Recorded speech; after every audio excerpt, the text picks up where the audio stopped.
dem Espagne jël route de Kaolack nga jógee Dakar yoonu bay dëkk bi nga xam ne kat maa ko wax ak Karim Wade mu am yoonu contournement bi foofu ngay jaar dem wala nga jël autoroute à péage bi génne ji yoonu Kaolack donc loolu yëpp waroon nañ kaa inauguré bu mu paree donc yooyu dañ koy wax population bi am na ñoo xam ne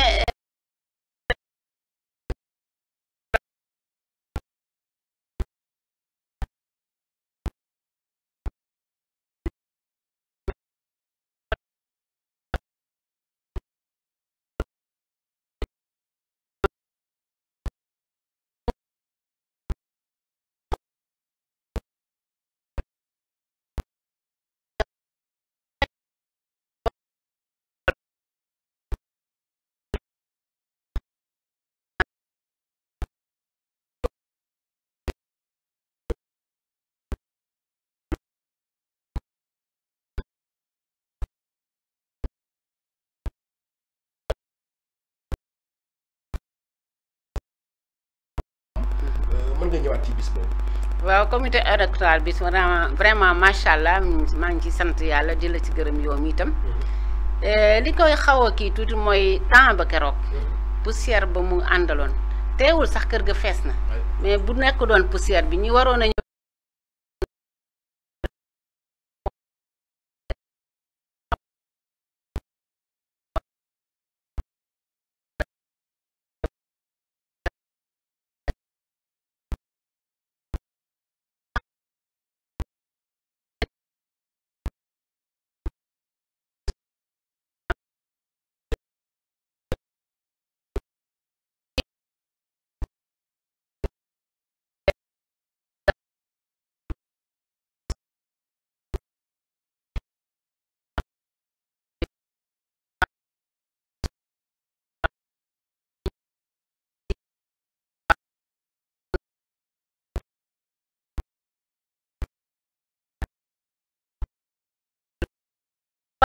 kan ñu jiital xëy na yàlla mën naa def ñu gañe mu am fu ñu koy jàppale parce que àdduna kat noonu la jàppal ma jàpp.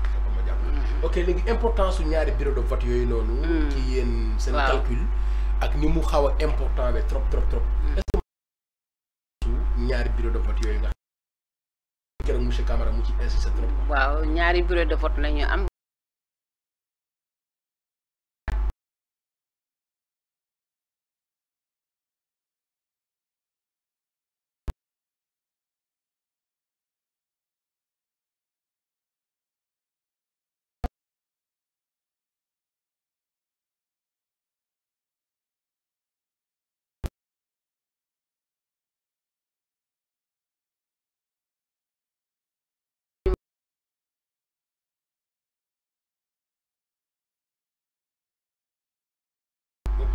donc ñaan nañu yàlla bu boobaa nag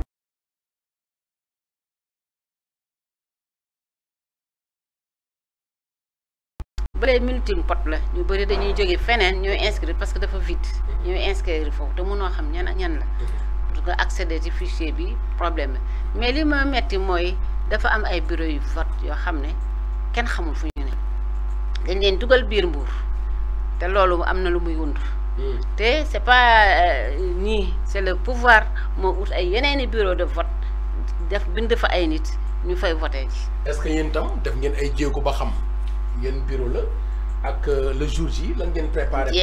andi dem nañu ñu ay jéego too tax ñu xam yan bureau ak fan la. xale yu góor yi dem nañ ba xam fan la ak yan bureau la ba ñu ngi koy fustiger. vraiment boo wóoloo sa bopp. jarul ngay defaat beneen. mais fustiger rek est-ce que doy na ci. doyul kay dina jour bind peut-être yóbbu ca fa mu gën a kawe. waaw wala jour ba sax ngeen def ay pexe ba kenn dañ faa. ñu ngi ci pexe yooyu yëpp parce que il faut faire attention doucement ñu ngi ci pexe yooyu yëpp. te toujours vote ba aussi dinañ taxaw ba xam ne loolu du am ku bokkul foofa. doo fa il faut ñu xool yan carte parce que importer ay électeurs c'est interdit par la loi boo fa dëkkoo Mbuur doo fa voter dinañ taxaw loolu moom. ok léegi sa loolu moo ñu dugal sax sans transition ci li nga xamante ni moom mooy stabilité sociale bi.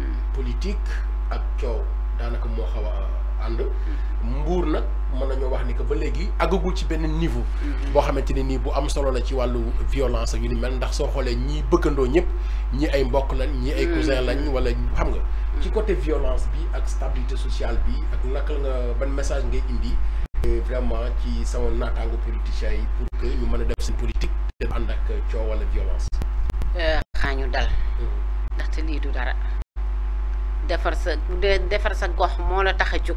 doo ci violence doo ci xëccoo mënuma defar kee mën a defar yàlla def mu gañe ba ko mën nga sax jàppale ko ndaxte àdduna amul solo mën nga jàppale bu gañee bu la gañee mën nga ko jàppale ci ay wax ci ay xalaat mën ko jàppale si leneen violence yi ñuy remarqué temps yi chez les jeunes la sax la gën a bëri ndax mag ñi au moins ils sont avisés ñu def loolu chez les jeunes yi dañu war a bàyyi violence ci seen bopp jigu leen nag xale yi bu fekkee ni que violence mi ngi ci ñoom est-ce que gisuñu ko ci mag ñi ndax gis nga ni que au sommet de l'état yi jiite yenn saa nga dégg ay kilifa yenn kàddu yoo xamante ni teggeeniwul ci hémicycle bi nga xamante ni mooy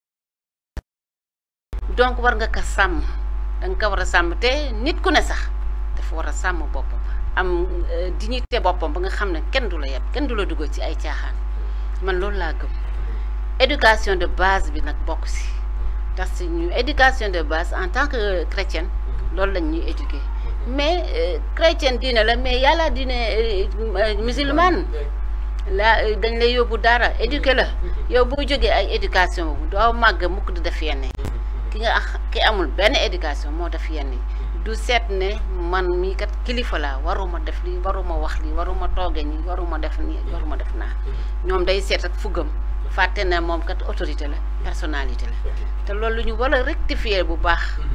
donc léegi ci côté boobu noonu est-ce que sax duñ ci dugal pour ñu mën a jàngat en tant que yaay. en tant que acteur politique. en tant que ku am responsabilité ba ñu lay wax honorable nga gis violence bi da nga xaw a mel. ci dëkk bi ci ndaw ñi ci sport bi ci niveau yëpp. léegi yow pour yow lu ko wund ak lan ngeen doon yaakaar ci seen politique bi ngeen am yéen à la base ngeen jëm ko proposer seen ay ndaw ba nga xam ne ay ndaw yu. man de xam naa ne parti bi jiite fii. waxuma sax xale yi waaye mag ñi fa mës a ñëw bëgg a déconner. dama leen teg seen place génne leen parti bi fii discipline. président Pape Diop si ñun Mbour sama kër lay dal. fii discipline moo fi am. doo nekk mag ba perturbé comme lañ doon def bi ñuy def meeting wala man sax duma def meeting Pape Diop ñëw ku nekk bëgg a xëccoo ku nekk bëgg a wax ku nekk bëgg a wax lu ko neex amu fa. du fa amu fa te mosu fa am benn yoon la fa amoon kooku di xëccoo ay wax ba ma ko tegee place am ba ma mag. waaye ba ma waxee dana noppi rangé wu. parce que nit tam boo jiitee il faut ñuy xool si yow bu ñu xoolee si yow discipline di si yow ku réglé ku ñëw day réglé topp si yow si parti bi noonu la waruñu bàyyi xale yi ñuy déborder ñun ci suñu bopp bu ñu discipliné woo réglé xale yi dañuy wax man de rus naa def diw ndax ki ma jiite kat du def loolu donc même bu ñu la dugalul école de parti sa leader war na laa doy école Pape Diop mi nga xam ne mooy suñu leader doy na ma école man ndaxte ku teey la ku dal la kenn dégg ko ci ay caaxaan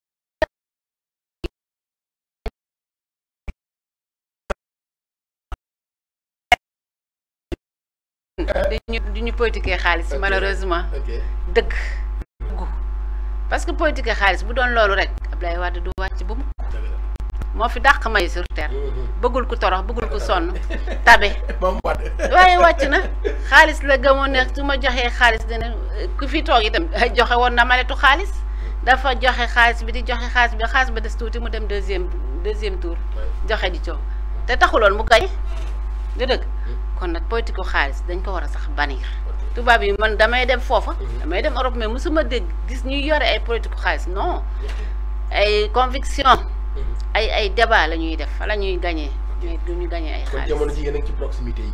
proximité ak réseaux sociaux yi. sa téléphone sa WhatsApp. su koo gëj a gis nga nemmeeku ko wax ak moom ne ko fan nga mën def fii la ñu nangam ak nangam. kaay ñu gisee nga waxtaan ak kooku. ainsi de suite mu waxtaan ak groupe am ainsi de suite. ok léegi nag bu ñu demee ba dugg ci campagne bi comme que yéen a ngi jóge woon léegi rek ci seen n'est-ce pas conseil municipal bi ngeen jóge léegi te ñàkkul ni yéen a ngi nas ay mbir naka ngeen di waajalee campagne bi. ah xam nga affaire conseil municipal moom doo ko wax ci. d'accord doo wax campagne foofu.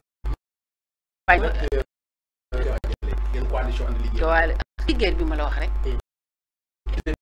proximité rek bu élection nag bala ñooy dem ka ñu ma la wax dañu bañ rassemblement na ñuy toog dañ inscrire nañu maire rek jeex na ñuy liggéey suñu léegi ku nekk quartier yi ne moom installé bu baax a baax mais rek dañu suñu loolu la ok léegi joxoon la bague magique nga am possibilité wu wala nga am possibilité dindi bi nga juddoo Mbour nga xamante ni la joxoon baguette magique bi di nga ko dindi léegi ci Mbour.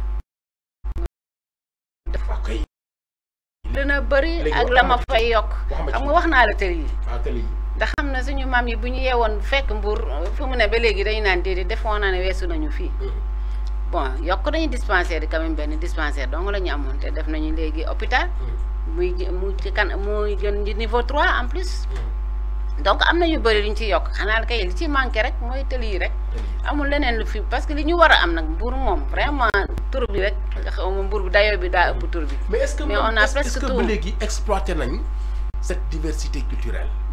nga gis ni que Mbour Tukulóor Mbour séeréer Mbour naar soose yi ci beneen diversité culturelle boobu noonu avec cette population jeune là politiquement yaakaaroon ni que ki réussir ci mën a exploiter loolu noonu. yàlla mën a jox position yàlla la moo la wax loolu sax. xam dañu tabax kii culturel fii Mbour. te lee mu pare. ci man ci 2022 bi dina si pare bu pare woo ci 2022 centre culturel. donc ni culture yi ngay wax Mbour Tukulóor séeréer joolaay yëpp dañuy retrouver wu ci biir déjà am nañu journée culturelle. at mais bàyyi woon nañ ko ndax Covid bi. mais ren 2022 bi dañ koy def dina fekk centre bi pare. ñu mën a defaat suñu journée culturelle ethnique yëpp ñu ngi si biir. bàyyi wuñu kenn 24 décembre Noël 31 décembre da ngay gis ni que boo demee fu mel ni que Saly dina xaw a am tuuti luy wane ne que ñu ngi ci fête. mais est-ce que Mbour réellement. xam nga nag Saly ndeysaan ñoo ñu ëpp xaalis. Saly lu muy regorger di xaalis. ba Saly di am budget ñaata milliards. booba maa ngi trésor public. Saly hôtel yëpp nga foofu. nee naa la Mbour amul dara. li ñu am dañ ciy jéem a fonctionner. ba ñu ñoo rafetal. bu tali yi bare yëpp pare. nga xam ne liggéey bi yëpp yemb na. xaalis na fi danañ 24 décembre desate dinañ xam ne fii dëgg la dinañ xam ne Mbour jóg na. léegi nag daanaka nous sommes presque au terme de l'émission. la ma doon say kàddu tàggoo yu dul tàggoo. di tàggoo di la remercier d'abord. merci di remercier Omar. waaw di remercier parti bokk nag ndaxte wala ba muy représenté bokk gis ba léegi maa ngi représenté bokk gis vraiment di remercier le président ndaxte moom tam gën na maa yëkkati toujours daf may yëkkati ma xew day teew famille teew waa bureau politique te la troisième fois muy teew ci sama mbokk te loolu rek